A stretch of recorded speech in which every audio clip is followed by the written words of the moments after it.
ভালো খাইতে হইলে পড়তে হইলে তো টাকার প্রয়োজন হয়। তোমার তো টাকা পয়সা নাই, তুমি আমারে কি খাওয়াইবা, কই রাখবা, এইসব কথা চিন্তা করেই হয়তো আব্বা এমন করছে। তাইলে কও আমি এখন কি করুম? তোমার আব্বা তো আমার লাগে তোমার বিয়ে দিব না। তাই বলে তুমি আমার সাইরা যাইবা, ভুইলা যাইবা? বলতে পারবা তো তুমি আমারে? তোমার আমি কোনোদিন বলতে পারবো না, কোনোদিন না। তাইলে তুমি আমার এমনি কষ্ট দিতেছো কেন কও? তাইলে আমি কি করুম কও?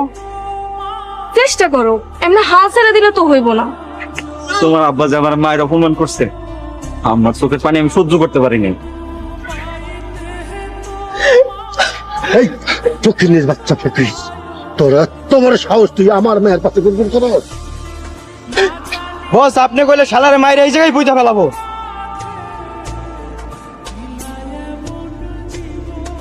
চাইলেই তোরা আমি মেয়েরা ফেলাইতে পারি, কিন্তু খুন খারাপই আমার অভ্যাস না। বস হয় যদি আপনার মায়ের পিছে আবার গুড়গুড় করে? ওই যদি মানুষের বাচ্চা না থাকে,